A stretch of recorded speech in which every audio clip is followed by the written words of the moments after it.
નમસ્કાર, આપ જોઈ રહ્યા છો TV13 ગુજરાતીનું ડિજિટલ પ્લેટફોર્મ. આપની સાથે હું છું તોરલ. ગંભીરા બ્રિજ દુર્ઘટનાને કેટલાય દિવસો પસાર થઈ ગયા અને સોશિયલ મીડિયા પર આ દુર્ઘટનાનો આક્રોશ પણ સમયાંતરે શાંત પડવા લાગ્યો. આ દુર્ઘટનાને હવે તો મહિના જેટલો સમય થવા આવ્યો, પણ વિચારતા કરી મૂકે એવી એક વાત એ છે કે 9 જુલાઈથી તૂટેલા બ્રિજ પર લટકી રહેલું ટેન્કર હટાવવાનું મુહૂર્ત છેક હવે આવ્યું. 23 દિવસે આખરે હવે આ ટેન્કર હટાવવાની કાર્યવાહી હાથ ધરાઈ, અને એ પણ રાજ્યના મુખ્યમંત્રીના હસ્તક્ષેપ બાદ. કામ ન થવાનું કારણ શું? તો એ કારણ માત્ર અને માત્ર હદનો વિવાદ. હદ છે ને,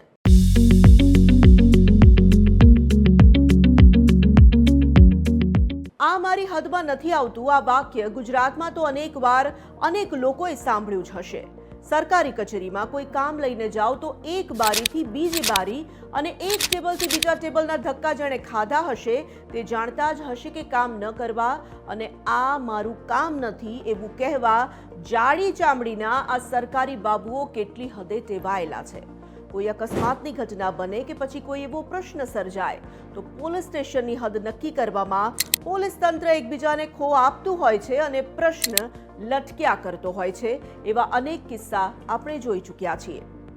આવું જ ફરી એકવાર સામે આવ્યું ગંભીરા બ્રિજ દુર્ઘટના બાદ.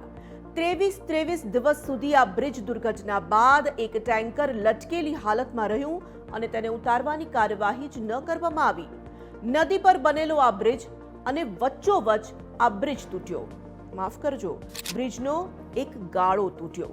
કેટલાક વાહનો નદીમાં ખાબક્યા અને 20થી વધુ લોકોએ જીવ ગુમાવ્યો.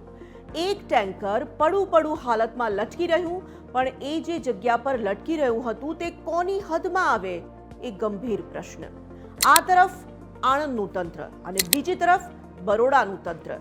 બંને તરફથી કામ એકબીજા પર ઢોળવામાં આવી રહ્યું હતું અને જવાબદારીથી છટકીને એક પણ તંત્રના અધિકારીઓ કામ કરવા આગળ ન આવ્યા અને એના કારણે બ્રિજ પર આ ટેન્કર આટલા દિવસ સુધી લટકી રહ્યું. ટેન્કરના માલિક આજીજી કરતા રહ્યા અને તંત્રની પોતાની વ્યથા કહેતા રહ્યા, પણ તંત્રના બહેરા કાને સામાન્ય માણસની વ્યથા પહોંચે તો નવાઈને.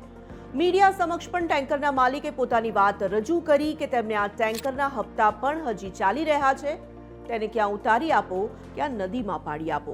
આટલા દિવસ સુધી લટકી રહેલું ટેન્કર એ માત્ર ટેન્કરના માલિકની પીડા નથી દર્શાવતું, તે દર્શાવે છે આપણા નઘરોળ તંત્રની નિષ્ફળતા.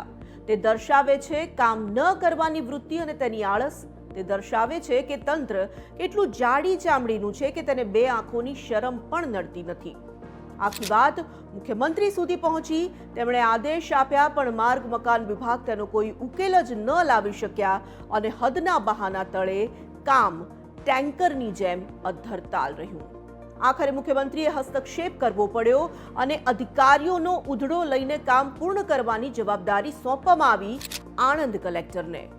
હદના નામે હદ પાર કરતા અધિકારીઓએ મુખ્યમંત્રીના આદેશને માથે ચઢાવવો પડ્યો. એટલે હવે આ ટેન્કરને ઉતારવાની કામગીરી કરવામાં આવી રહી છે. આ વાત અમે કરી રહ્યા છીએ ત્યાં સુધી કામગીરી ચાલી રહી છે તેવા સમાચાર મળી રહ્યા છે. આધુનિક ટેકનોલોજીનો ઉપયોગ આખરે સફળતા અપાવે છે કે નહીં એ તો આગળના સમયે જ સામે આવશે. પણ સૌથી મોટી વાત અને મુદ્દો એ છે કે એક તો આવી દુર્ઘટના આપણા રાજ્યમાં ઘટે તે જ દુર્ભાગ્યપૂર્ણ બાબત.